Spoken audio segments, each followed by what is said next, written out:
Ever wondered how something as common as masturbation could secretly be affecting your life in profound ways?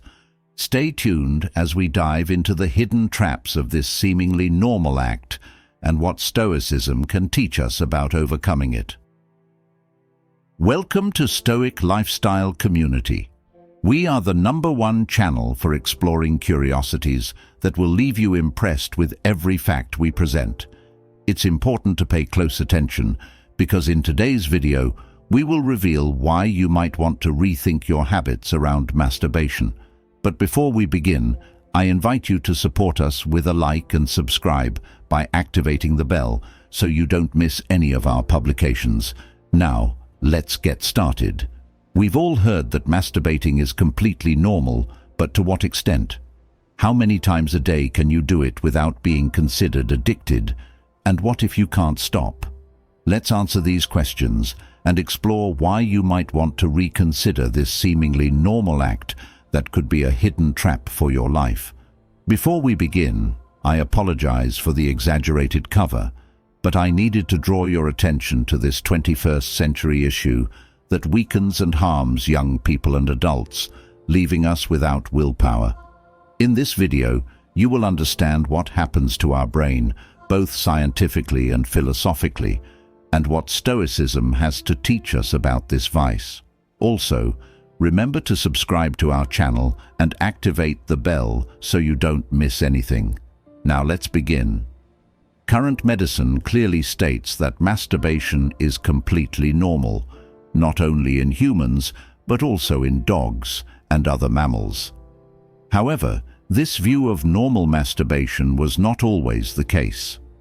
In the past, masturbation was considered immoral, especially for men, as unproductive semen production was believed to prevent reproduction.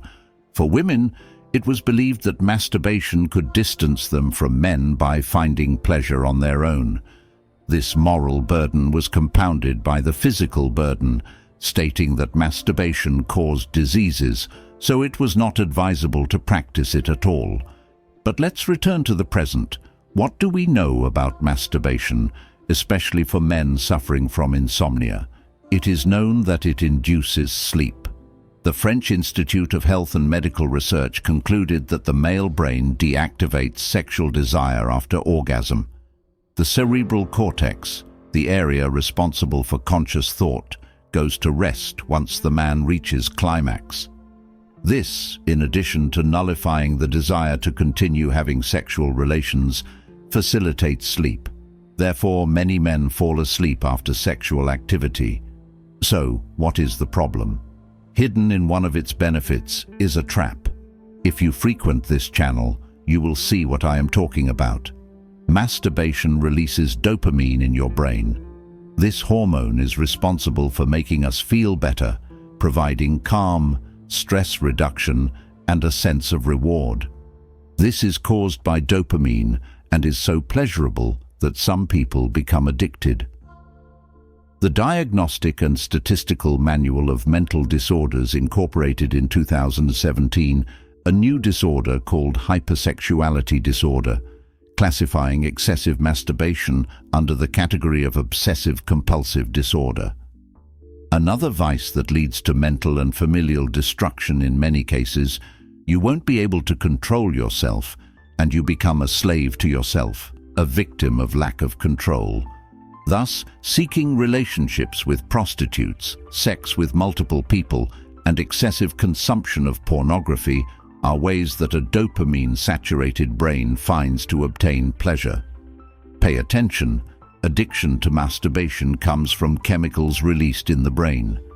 As our brain adapts to the release of these chemicals, it feels the need to continually find the codes that generated the stimulation. Your brain will start asking for more and more dopamine to achieve the same pleasure it had the first time, making you always have to keep looking for how to masturbate again. This reaches an exaggerated point when your brain realizes that the release of dopamine is excessive and begins to block receptors in an attempt to stop you. As a result, the person performs the pleasure act, in this case masturbates, but gets nothing, which frustrates them more than they already were. Excessively masturbating to satisfy that hunger for pleasure is exactly what a smoker who never stops, someone who eats chocolate until vomiting, or even an alcoholic does. At this point, you must be wondering, what does Stoicism have to do with this? The Stoics, such as Seneca, Marcus Aurelius, and Epictetus, masters of self-control and wisdom, addressed the view of pleasure and lust from a unique perspective. From the words of Epictetus to the intimate thoughts of Seneca, they explored the depths of human passions, a legacy that still captivates us. For the Stoics, masturbation was not just a quest for carnal satisfaction, but an opportunity to explore the limits of the body and mind. They saw it as an exercise in self-awareness and a path to true freedom. In their philosophy, mastery over worldly passions and pleasures was a conquest that elevated the human spirit.